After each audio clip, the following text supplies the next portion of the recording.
High, আমি সুইটির kitchen 006-এ স্বাগত জানিয়ে আমি আপনাদের কাছে চলে এসেছি আবার একটি অন্যরকম নতুন রেসিপি নিয়ে। তো আমি জানি আপনারা সবাই বাড়িতে ঘুগনি বানিয়ে থাকেন, কিন্তু আমি যেভাবে বানাই ভাবলাম একটু শেয়ার করা যাক। তাই জন্য আমি চলে এসেছি আপনাদের কাছে আজকে ঘুগনি বানানোর রেসিপি নিয়ে। দেখুন, আমি প্রথমেই কিন্তু মটরটা ভিজিয়ে রেখেছিলাম 7 থেকে 8 ঘন্টা মতো। আপনারা চাইলে আরও কম টাইম ভিজিয়ে রাখতে পারেন, কারণ আমার হাতে বেশিক্ষণ সময় ছিল, তাই আমি একটু বেশিক্ষণ ধরেই ভিজিয়ে রেখেছিলাম। এরপর যেটা করার সেটা হচ্ছে প্রেসার কুকারে দিয়ে আমি পরিমাণ মতো সিটি মেরে মটরটা সেদ্ধ করে নিচ্ছি। আপনারা চাইলে কড়াইতেও কিন্তু সেদ্ধ করে নিতে পারেন, কারণ আগেকার দিনে মা কাকিমারা কিন্তু কড়াইতেই মটর সেদ্ধ করত। তারপর দেখুন, আমি আলু কেটে নিয়েছিলাম চৌকো চৌকো করে ঘুগনিতে দেওয়ার মতো। এটা তো সবাই জানেন, যেমনভাবে আলু লাগে ঘুগনিতে দেওয়ার জন্য সেরকম আলু কেটে নিয়েছিলাম। আর নিয়েছিলাম মিডিয়াম সাইজের 2টো পেঁয়াজ, সেটাও কেটে নিয়েছিলাম। আর আদা নিয়েছিলাম সামান্য পরিমাণ, আর 6 থেকে 7 কোয়া রসুন, আর মিডিয়াম সাইজের একটা টমেটো, সেটাও কিন্তু আমি কেটে নিয়েছিলাম। এদিকে গ্যাসটা অন করে কড়াই বসিয়ে দিয়েছি এবং কড়াইটা গরম হলে তার মধ্যে তেল দিয়ে দিলাম। এখানে কিন্তু আমি রাইস ব্র্যান্ড তেল ব্যবহার করি, আপনারা চাইলে যে যা খুশি তেল ব্যবহার করতে পারেন। দেখুন, তারপর আমি কেটে রাখা আলুগুলো দিয়ে দিলাম ভেজে নেওয়ার জন্য।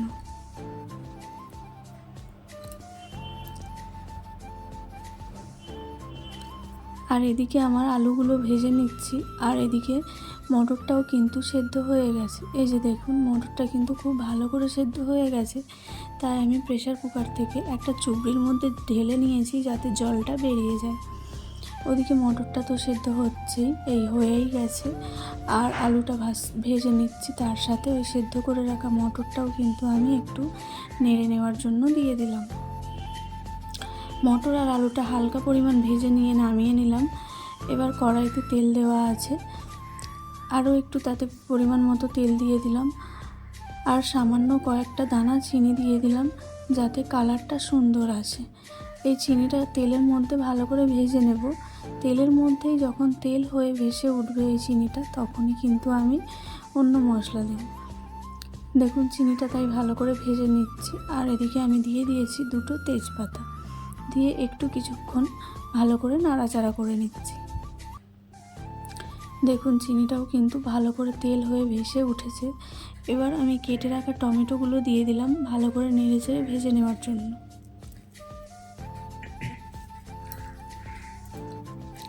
এদিকে টমেটোর গাগুলো ভালো করে ভাজা হয়ে গেছে, তখনই আমি কেটে রাখা পেঁয়াজগুলো দিয়ে দিচ্ছি এবং পেঁয়াজটাও ভালো করে ভেজে নিতে হবে।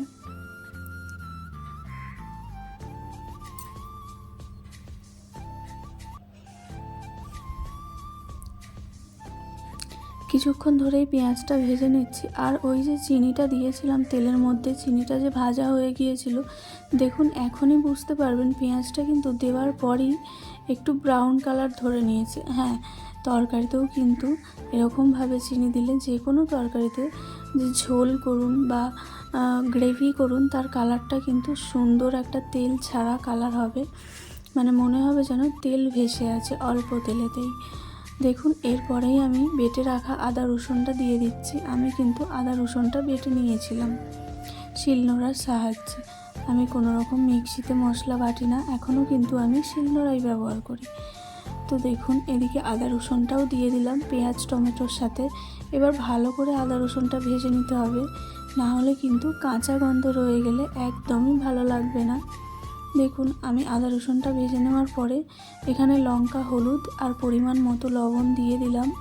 দিয়ে সামান্য পরিমাণ একটু জল দিয়েছি যাতে মশলাটা কষানোর সময় কড়াইতে লেগে না যায়, কারণ কড়াইতে যদি মশলাটা কষানোর সময় লেগে যায় তাহলে কিন্তু খাবারের স্বাদটাও একটু তিতকুটি ভাব চলে আসবে, আর কালারটাও কিন্তু কালচে টাইপের হয়ে যাবে, আর সাথে একটা পোড়া পোড়া গন্ধ ছাড়বে। তাই আমি যে কোনো মশলা কষানোর সময় সামান্য পরিমাণ জল দিয়েই মশলাটা কষাই। এবার দেখতেই পেলেন যে মশলাটা কষাতে কষাতে গা থেকে সম্পূর্ণভাবে তেল ছেড়ে দিয়েছে, আর সুন্দর একটা কালার এখনই এসে গেছে।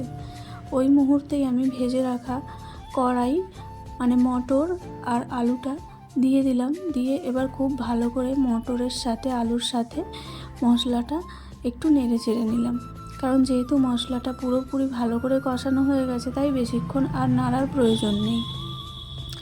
তাই সামান্য পরিমাণ নেড়ে নিলাম, নিয়ে এবার পরিমাণ মতো আমি জল দিয়ে দিয়েছি। এদিকে গ্যাসের ফ্লেমটা একটু জোরে করে এরকম ভালোভাবে ফুটিয়ে নিলেই রেডি হয়ে যাবে ঘুগনি। দেখুন কেমন হয়েছে, আসছি নেক্সট ভিডিও নিয়ে।